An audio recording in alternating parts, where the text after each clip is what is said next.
भारत में मुसलमान होना इतना आसान नहीं है।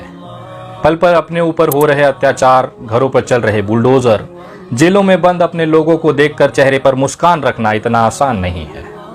भारत में जो मुसलमान हैं वो दिन प्रतिदिन वो प्रताड़ना झेलते हैं जिसकी कल्पना आप सोच भी नहीं सकते। ये वही भारत है जहां पर बाबरी मस्जिद शहीद करने के बाद 30 साल कानूनी लड़ाई होने के बावजूद भी उसके आरोपियों को सजा नहीं हो पाई। ये वही भारत है जहां पर बाबरी मस्जिद के बाद राम जन्मभूमि के पक्ष में फैसला आने पर यही मुसलमान भाइयों ने मिठाइयां बांटी। कम से कम ये झगड़ा समाप्त तो हुआ। ये सोचकर सब्र करने वाली जो कौम थी वो मुसलमान की थी। इनके नागरिकता पर सवाल उठे।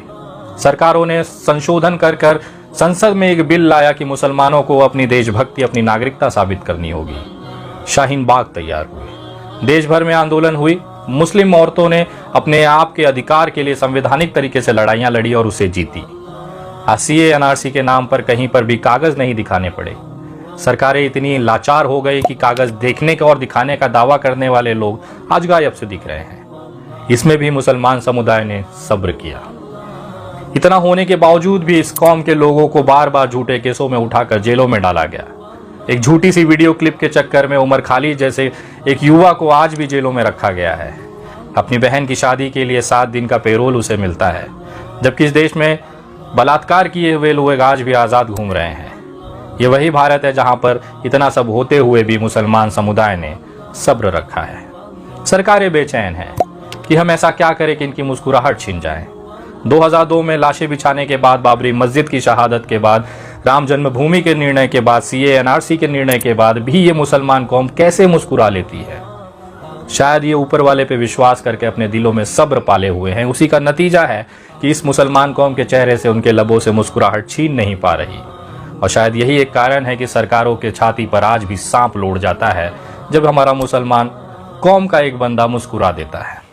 अगर ऐसा नहीं होता तो उत्तराखंड के नैनीताल प्रखंड के हल्द्वानी के क्षेत्र में आज 4000 घरों की महिलाएं सड़कों पर उतरकर आंदोलन नहीं कर रही होती। जिस ठंड में आप अपनी रजाई छोड़ना नहीं चाहते, वहां पर सैकड़ों हजारों की संख्या में महिलाएं सड़कों पर रात दिन आंदोलन कर रही हैं। हम अपनी आवाज प्रधानमंत्री तक पहुंचाना चाहते हैं। हमारे घर नहीं उजाड़ रहे ये लोग। हमारी छतें छीनने, हमारे कॉलेज और हमारे स्कूल हम कैसे पढ़ेंगे? भाई बहन है, हम उनको कहाँ लेके जाएंगे इतनी ठंड में? वो सदका है, वो सदका जारिया में जो सबसे बेहतरीन सदका कहलाता है। आइए अल्लाह रब्बुल आलमीन से हम पर ये दुआ करें, हम ये फरियाद करें कि हमें अपने अपने हुकूक और हमें अपनी चीजें पता चले। मेरे दरबार में हम लेकर आए हैं, कमजोर है, ज़ईफ़ है, नादवा है। तुम्हें कुरान में फरमाया है इंसान को ज़ईफ़ पैदा किया गया है। हम तो बड़े कमजोर हैं, हमसे बर्दाश्त नहीं होती, हमसे बर्दाश्त नहीं होती। हमारे सरों से हमारी घर की छत खींच जाए, हम कैसे बर्दाश्त कर लेंगे? ये 50,000 का मजबूर कहा जाए।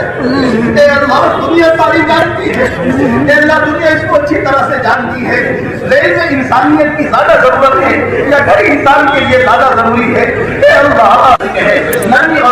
पूर्वोत्तर रेलवे का एक आदेश, हाई कोर्ट का एक आदेश, जिसमें यह कहा गया है कि अगले 7 दिनों के अंदर अंदर रेलवे के आसपास बसी करीबन 4000 मुस्लिम बस्तियों को खाली कर दिया जाएगा।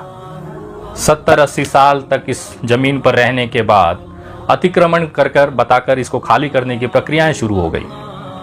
रेलवे 70 से 80 सालों तक सोया हुआ था। उस भूमि पर सरकारी अस्पताल बने, सरकार ने बहुत सारे भवन निर्माण किए, शौचालय निर्माण किए। अगर इन मुसलमानों की बस्ती अवैध है तो सरकार का वो जो सरकारी स्कूल है वो कैसे वैध हो सकता है? बहुत सारे मेरे रिपोर्टर भाई, यूट्यूबर्स ने जमीन पर जाकर वहां पर रिसर्च किया, लोगों को वास्तविकता दिखाई। आखिर में एक टीम सुप्रीम कोर्ट जाती है और आज 5 जनवरी 2023 को सुप्रीम कोर्ट से 1 महीने का स्टे ऑर्डर ले आती है। सुप्रीम कोर्ट राज्य सरकार और रेलवे मंत्रालय को नोटिस जारी करता है कि ये जो 4000 जो लोग हैं उनका क्या व्यवस्था आपके पास है। हाई कोर्ट ने अपने आदेश में कहीं पर भी ये नहीं बताया कि ये जो तोड़क कार्रवाई, बुलडोजर अगर इन 4000 घरों पे चलेंगे तो उसकी व्यवस्था क्या की जाए। उस हाई कोर्ट और वहाँ की सरकारों की नज़र में क्या ये 4000 जो परिवार हैं वो इंसान नहीं हैं?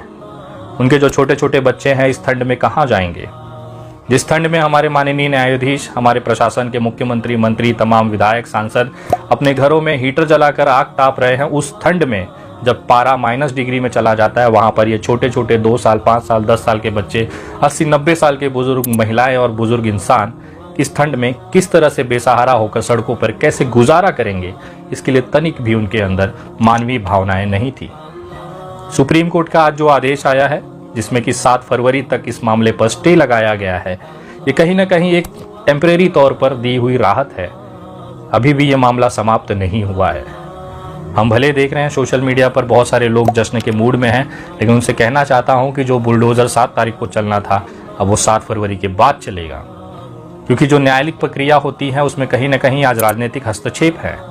आज इस तरह से फैसलों को हिंदू और मुसलमान के रंग में देखा जाता है, शायद उसी का नतीजा है कि हाईकोर्ट ने इस मामले में 4000 परिवारों के बुलडोजर चलाने के आदेश दिए होंगे।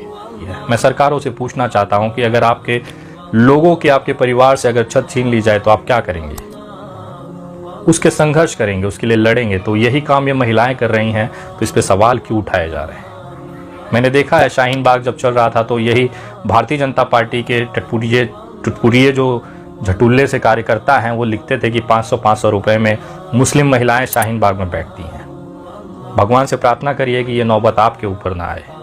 वैसे भी आपके ना हाथ में बेरोजगारी, आपके हाथों में महंगाई देखिए, सरकार आपकी मार ही तो रही है, लेकिन फिर भी आपकी आंखें नहीं खुल रही। आप उसमें खुश हैं केवल इसलिए कि मुसलमानों की नट टाइट की जा रही है, उनको बेघर किया जा रहा है, उनकी मस्जिदें तोड़ी जा रही है। इस मामले में अगर आप खुश हैं तो इस देश का बंटाधार होने से कोई नहीं बचा सकता।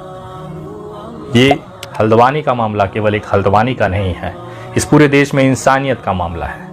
आपके अंदर अगर इंसानी मानवीय भावनाएं नहीं है तो समझिए आपका जीवन एक पत्थर के समान है। मैं माननीय सुप्रीम कोर्ट से निवेदन करूंगा कि इस मामले को संगीनता से लिया जाए। भले आप वो 4000 घरों को तोड़ें, कोई दिक्कत नहीं है, लेकिन इनका पुनर्वसन किया जाए, इनको उचित जगह पर बसाया जाए, क्योंकि वे वैसे ही नागरिक हैं जैसे हमारे देश में बैठे हुए सुप्रीम कोर्ट के चीफ जस्टिस, जैसे 7 रेस कोर्स में बैठे हुए हमारे माननीय प्रधानमंत्री, जैसे गृह मंत्रालय की कुर्सी पर बैठे हुए हमारे कैबिनेट मिनिस्टर अमित शाह, जैसे आरएसएस के मुख्यालय में बैठे हुए आरएस के सरसंघ चालक। ये ठीक वैसे ही नागरिक हैं जैसे ये तमाम लोग हैं। इनके लिए बहुत सारी फैसिलिटीज़ हैं, तो इन आम नागरिकों के लिए क्यों नहीं है? मैं तमाम सरकारों से निवेदन करूंगा कि ये सरकारों की जिम्मेदारियां हैं, उनके संवैधानिक जिम्मेदारियां हैं कि इस तरह के परिवारों को मदद किया जाए, उनका पुनर्वसन किया जाए। और जिस तरह से हल्द्वानी के लोगों ने, खासतौर पर वहाँ की उनकी महिलाओं ने जिस तरह से आंदोलन कर इस पूरे मामले में अपने हक के लिए, अपने संघर्षों के लिए लड़ा है, विनय दुबे उनके भावनाओं को, उनके जज्बे को सैल्यूट करता है, नमन करता है आपके इस सोच को कि हम अपना हक नहीं छोड़ेंगे। और शायद यही कारण है कि मुसलमानों के लबों पर, उनके जो चेहरों पर जो मुस्कान है वो कायम है। हल्द्वानी के मामले पर आपका क्या कहना है, कमेंट करके ज़रूर बताएं, वीडियो को शेयर करें और अगली वीडियो तक के लिए जय हिंद।